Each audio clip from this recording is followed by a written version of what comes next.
I'm Fred McClymans, one of the analysts here at Futurum Research. On behalf of the teams at Futurum and at More Insights and Strategy, we welcome you to the 6.5 Summit. In this keynote, featured in our CHIPS track, I'm excited to introduce Jim Elliott from Samsung. Jim is a senior VP in the Samsung Memory, Sales, and Marketing Division, and you might say he's up to his elbows in all things memory.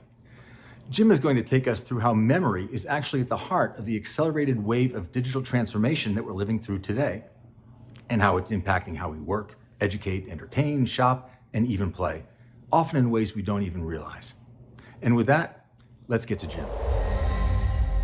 Hey everyone, it's Jim Elliott here. I'm the corporate senior vice president of memory, sales, and marketing at Samsung Semiconductor, and I'm super excited to be here at keynoting at the 6.5 Summit. So thanks to Dan Newman and all the organizers, and real excited to be here. I wish I could be giving this keynote to everybody in person, but I think that's the name of the game that we're all living in right now. So this is the next best thing.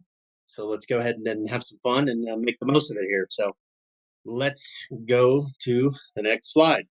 So the title of my talk is Digital Transformation Accelerated. And again, so the lots of digital transformations we've already seen. Obviously, there's some acceleration happening because of the COVID-19 situation. So let's dig a little bit deeper and find out what is going on. So a little bit of a housekeeping, just have to get through our safe harbor slide before I can dive into the material here. So I'm sure you guys are all speed readers, so you've all got through that already. But I want to kind of start out with a couple of what I think are really interesting quotes from some of the leaders in our industry that have talked about 2020. And from my perspective, some of the quotes I want to share with you here kind of sum everything up from my perspective. And really, this was one of the earliest quotes that came out. This was the CEO of Microsoft, Satya Nadella, and he said, "We've seen 2 years worth of digital transformation in 2 months." So really, if you think about what's happening, this really encapsulates all of these digital trends that have been happening and how this has been accelerated now because of the pandemic. Another quote, this was actually more recently, this was from Aaron Levy, the CEO of Box, and he mentions that 1,000,000 years, which gives it a nice sort of a cosmic time perspective there. We never thought one of the biggest catalysts or the biggest use cases driving the growth in the cloud would be a pandemic. So clearly, this is something that took us all sort of by surprise. Then lastly, I wanted to leave these little words of wisdom. I follow Conan O'Brien on Twitter, and I think he has some of the most brilliant ways of sort of encapsulating what's going on. And what he said, what he Googled in January, back in the good old days, right, was who directed Ford versus Ferrari, meaning you're having fun and you want to know who directed the movie that you enjoyed. And in May, he was Googling, can murder wasps get coronavirus? And again, I think that does a really good job of summing up kind of the psyche of the situation that we're all in right now. And so with that as kind of some context, I'd like to move into the material of my presentation now.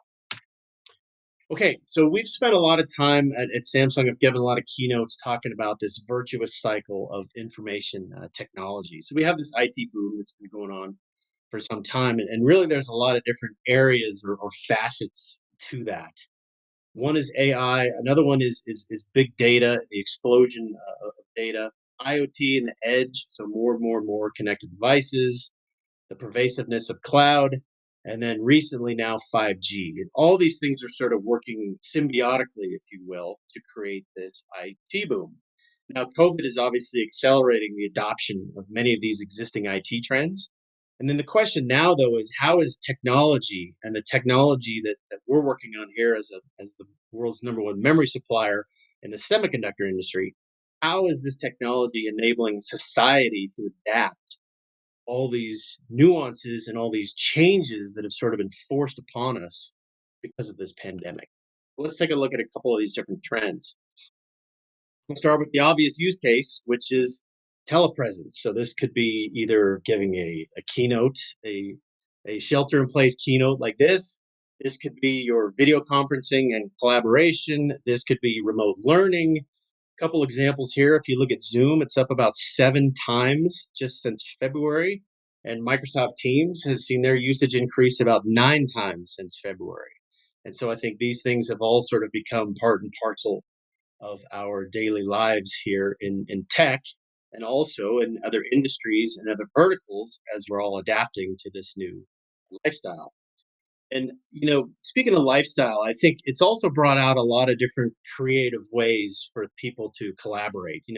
A year ago, this never would have happened. I'm a big Foo Fighters fan and stumbled across this video that they put together. It was what they're calling it a stay at home live lounge, which was a collaboration of, I want to say, 2 or 3 dozen different musicians where they sang times like these. And that I think right there is the perfect quote. Times like these, we learn to live again. So I give props out to my buddy Dave Grohl for that line. And I think every year that you hear that song, you're like, yeah, it's times like these. And then 2020, then you go, wow, it really is times like these. So I think this is a pretty timeless quote from a great song. And this is, I think, a neat way of how people are sort of adapting and society is adapting to this pandemic. And really, at the end of the day, technology and IT are at the heart of a lot of these use cases. So, speaking of adapting and innovating, this is another interesting phenomenon. This was a virtual choir that happened just a few weeks ago. And the director here, Eric Whitaker, they basically came up with over 17,000 participants in this virtual choir. And he's done a couple of these choirs in the past, but now because of the shelter in place and the pandemic, the numbers that they had this time were just off the charts. And so this just debuted recently. If you haven't seen it, it's a pretty incredible thing. But the takeaway here is the irony that they had is they were actually hoping that the participation numbers would be low because on the back end there's so much work to put all this together. So I think maybe in the future, as those participants grow, there may be some AI added to this from a curation standpoint, because as Eric talks about talks about it in this interview, they actually curate these songs or these participants one at a time by a human. And so I think for that to scale, they may need to be looking at AI for the next version of Sing. So let's see what happens there. But again, some exciting work to see how society is adapting and using technology to connect us in these very unconnected times. All right, so stay home and watch, right? That's shelter in place, and so let's see what people are doing with all that free and idle time when you're not commuting, and you have a much more efficient lifestyle, right? Well, you look at the Netflix subscribers. They basically added 26 million new subscribers in the first half of 2020, and to put that in context, in all of 19, they added 28 million new subscribers. So obviously, sheltering in place and streaming video is going to be a huge killer app and an outcome of the pandemic. And then look at on the Disney Plus side, almost 500,000 app downloads in one weekend, driven by the Hamilton release. And that number was almost double what their previous 4 week average was. So I think we're going to see a lot more of these movie releases going simultaneous release, because if they can't go into the theater, they're going right to streaming. And we're seeing forecasts that are showing streaming users expected to potentially double in 2020 versus 2019.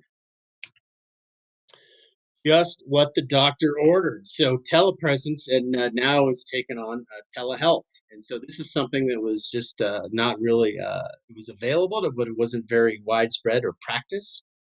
Now they're showing growth rates of potential 7x by 2025. So for all those non-essential type visits, again, shelter in place is driving basically an explosion in telemedicine, if you think about it. And now there's even more apps that are popping up in place for more specialized access and symptoms, uploading photos, going to apps. So I think the entire medical community is going to be embracing this whole telepresence model for the foreseeable future, because there's a lot of efficiencies that can be derived from this as well, without actually having to go into the office every single time for a follow-up visit, for example. Let's take a quick look at digital commerce now. And the tagline here is digital commerce, that capability is really central to the entire retail industry. And if you look at the graph on the left-hand side of the slide, you can see the penetration of e-commerce has been pretty steady for the last, say, 10 or 12 years. And then you have this hockey stick that started in April, where now we're at about 27%. And I'm sure that number may potentially gravitate higher depending on how long some of the shelter in place lasts. And so bottom line is these are trends that started years ago, but COVID-19 has now changed retail forever. There's actually a lot of services that offer turnkey e-tail solutions for different retail businesses, things like Shopify.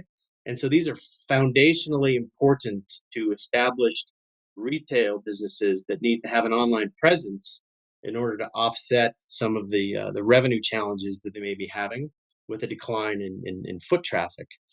And the other thing, I don't know about anyone watching this video, but a lot of people out there are making TikTok videos. Maybe not some of y'all, but some of your teenage children, perhaps.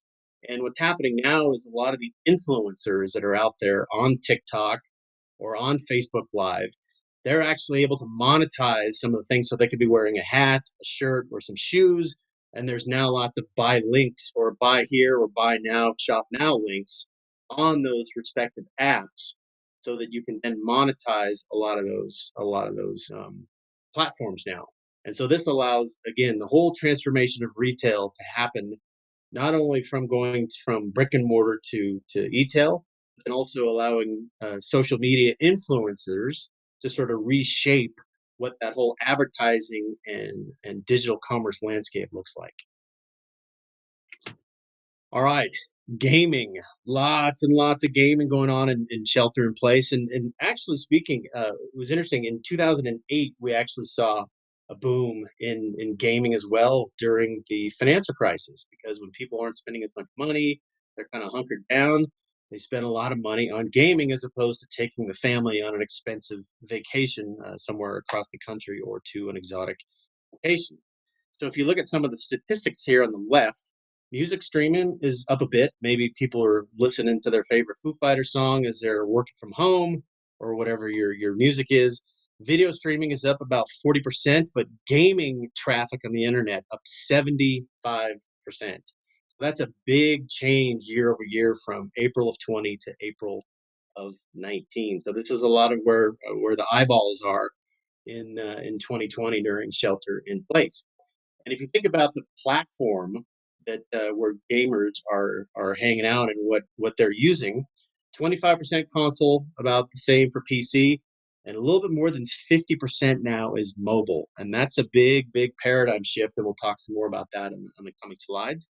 So we're looking at about 2.6 billion mobile gamers. That's a huge number in 2020. And again, just think about the IT infrastructure and the amount of hardware and software that it's going to take to connect all these gamers in these online communities. One of the interesting things now is what we're calling the Netflix for gamers, which is a cloud-based gaming sort of platform. And there's a whole bunch of new products and companies that are targeting this. You can see I have a group of logos there off to the right, including Stadia, Hatch, and Shadow. And really what this is, it allows anybody with a controller of any kind, even a mouse, tablet, phone, to have instant access to an online library of games. Now, traditionally, this had really just been for casual gamers because of a latency, right? Because you have to have that instantaneous feedback from the controller to where you have movement on the screen and your eye can see what's happening. With 5G, however, that's going to eliminate the majority of that latency, which could potentially open up the door for hardcore gamers. And so this is a big trend we want to pay attention to. Already, this Netflix for gaming, if you will, as a business model, has predicted to be double revenue in 2020 compared to 19, with pretty robust growth going into 2023. All right, so speaking of 5G, let's take a quick look. We can go down memory lane here and talk about where 5G has been, and now look out and see where it's going. And it is going to go beyond the phone, but I'm going to start with the phone to paint the picture. So if you look at the continuum at the top, you basically go from voice to text, then you layer in apps and data. Then you layer in tons of data, and 5G is really a game changer here for us. So let's take a look at speed, for example. So think of the movie download time. 6 minutes. Now, of course, with 4G, that's a first world problem. But 6 minutes, you're not going to sit around and wait 6 minutes for a movie to download. If you're like me, you're going to go get a cup of coffee. You're going to go and I don't know, maybe take out the trash. You can fold laundry. You can unload the dishwasher, get a couple errands done, right? 6 minutes, you're not sticking around. 5G, 3.6 seconds, right? You're not going to do any of that stuff. So, good news and bad news there. But you're going to watch the meter, 3.6 seconds, done. You've got your 2 hour movie locked and loaded. You're ready to go. Maybe you're jumping on a flight. No matter what, that's a pretty quick access time for a movie of that long length. Latency. Again, you're looking at about a fifth, it's called a 10 to 50x improvement on latency. And this is going to be critical for sort of AI based decisions. We could be in an autonomous car, for example. And then also, as we talked about on the previous slide, for gaming, if you can eliminate that latency, you can have a centralized or a cloud based gaming architecture without that delay from the controller to the feedback with lots and lots of concurrent users. Then the last point is the adoption. The time to a billion users took 12 years for 3G, and you can see 4G about 4 years, predicting about 3.5 years for 5G. So lots and lots of interest here. And I think to sum it up, I saw a really nice quote recently. It says the 4G to 5G experience. For those of y'all that remember a flip phone, it's kind of like what was going from a flip phone to a smartphone. Once the 5G infrastructure is completely built out, all the software, all the apps, all the infrastructure in place, it's going to be a completely different experience. And so we're very excited as an industry to have that 5G experience roll out widespread. Parlaying 5G into autonomous driving. A lot of times you do need 5G to be able to have this what we call V to X, which is a vehicle to everything. And so autonomous driving we do see is becoming a reality. I don't know if anyone has been in an autonomous vehicle, but it's I would call it a pretty mind-blowing experience to see the steering wheel turning itself with no human intervention. I had an opportunity to ride in a self-driving car about a year ago, and it was kind of a game changer for me. So you see all the different things here: V to P, vehicle to pedestrian; V to I, vehicle to infrastructure; V to N, which is the network; and V to V, vehicle to vehicle. All these things would be happening in real time, and 5G is going to serve as an accelerant to that. This is one of my favorite quotes. I was going to put it at the front, but I thought it would fit here perfectly. This was on one of the recent calls with Elon Musk. And he says, I'm very confident about the full self-driving functionality being complete by the end of this year. And it's because I'm literally driving it. So good for you, Mr. Musk. And we're rooting for you here to get that infrastructure built out here with your Tesla fleet. So exciting things going on there. IoT. Again, IoT is one of the other big pillars that we pay attention to in terms of that the overall IT boom that we talked about. And you can see the y-axis here. Those are some pretty big numbers. We're looking at almost 25 billion connected devices in 2020. And if you zoom in on M2M, which is the blue part at the bottom, we've exploded that for you on the right. And you can see the different areas because that is one of the fastest growing segments. So that's connected home and connected work and then connected health. And again, this is all pre-COVID. So it'll be interesting to see if the slope of some of these graphs starts to increase here in the coming months as a result of the pandemic. But here's a little statistic at the bottom that I found interesting. So in 2020, every second, 127 new devices are connected to the internet. So I find that to be pretty incredible. So you can just think about the scale, because when you think billions and billions and billions, it's hard to get your head around it. But 127 devices a second, I think, puts things into pretty good perspective. All right, speaking of IoT and then also transitioning to AI, wanted to talk a little bit about, so we talked about the connected home, and that was one of the big drivers. And so one of the things in the connected home is what we call these virtual assistants. So I want to give you some perspective on that. In 1961, There was a groundbreaking project from IBM called the Shoebox, which could understand 16 words and digits. The next iteration of AI, virtual assistant, if any of you guys remember back in call the 90s, I say Office Assistant 1.0. This was Clippy. He was the little guy that would come up when you were opening an Excel file, trying to offer you some timely advice. And then nowadays, you think of things like these personal smart speakers, right? Over 100,000 skills now that a lot of these smart speakers can facilitate that are AI assisted. And given all that, though, ironically, most popular command in 2020 is play music. My sense is that's because of COVID and lockdown. So not a lot of Uber ordering an Uber or asking about weather in different cities like people normally would. It's maybe more of a shelter in place trend, but we'll see how that evolves here in the future. So segueing some more into AI, the point I want to make here is that democratization of AI has really arrived. With this tagline here with sort of this fast food menu look and feel, have it your way. And this is all by design because it's become ubiquitous, right? It's everywhere. It's accessible across industries.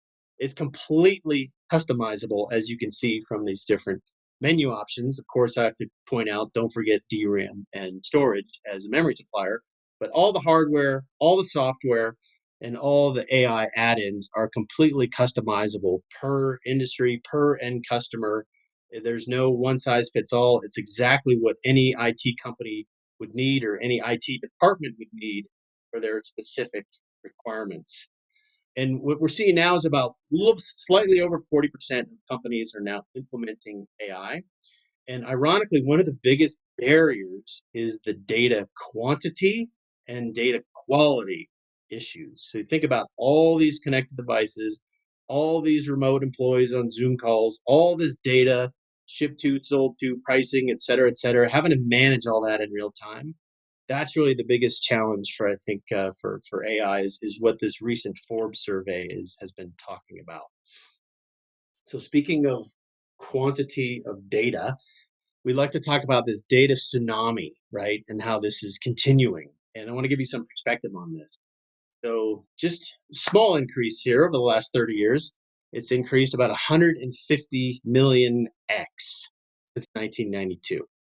So look, 1992, about 100 gigabytes per day was the amount of global internet traffic. So to put that in perspective, that means your laptop today could fit the entire internet in 1992.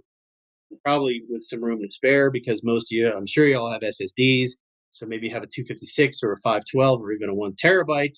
If you have a 1 terabyte SSD, that's 10 times of what the internet traffic was in 1992. And you can see where we're going, 150,000 gigabytes per second. So some context, in 1 second in 2020, about 50,000 Google searches and 106,000 YouTube videos watched. So again, capacity and bandwidth are going to have to continue to scale to support this data tsunami. And that's really at the underpinning of the semiconductor and memory industry, right? Is how we continue to enable this capacity and this bandwidth moving forward. So I want to wrap it up now with this slide here and talk about some of the memory innovations that are supporting this IT boom. So as we talked about on the opening slide, right, we have these 5 sort of pillars that are feeding this IT boom and have been doing so for the last several years. And from a memory perspective, again, from us, it's all about that TCO or that total cost of ownership, right? Making sure we have robust quality in place from cloud to client. Latency, what can we do at the device level to really get that latency down so that the memory is not the bottleneck at any point during the chain. Reliability, especially for things like autonomous cars and the electronification of cars, cloud servers, all these devices we take for granted. We want them to work and we need them to work all the time, especially in a remote environment. Density, obviously density matters for us because we have to keep up with the tsunami of data. And performance, another key attribute as we continue to go faster and faster and faster. Again, we want to make sure that we're pushing the performance curve. And time to insight, which is going to drive decision making for AI and also for other types of applications. And lastly, scale. It's no good if we can only build these things in sort of small volume. We have to be able to ramp these things for widespread adoption. So really, some final thoughts I want to leave you with here is number one is that the pace of change is accelerating, and because of the pandemic, that pace is obviously here, particularly in the last 3 or 4 months. And really, what's happening is companies across every industry need to rethink how they function in order to survive, in order to grow, and in order to sort of thrive and pivot and get to the next phase of their business as we transition through this pandemic. Second thing is the IT industry is actually pretty well positioned. Technology is going to facilitate this kind of innovation across all of these different industries. And then lastly, I just want to say Samsung is the world's #1 memory supplier. Our commitment is to continue to enable these new frontiers. You talk about all these different innovations, ways to collaborate, ways to make people's lives easier, the ability to allow or enable society to continue to adapt to all these changes. We want to make sure that we're at the forefront of everybody or all of that and supporting everybody as we get through this pandemic together. So again, just want to give a big shout out to the organizers of the 6.5 Summit and say thank you so much for having me here at your virtual event. And I look forward to seeing you guys hopefully in person here real soon. So thanks again, everybody, and we'll see you later.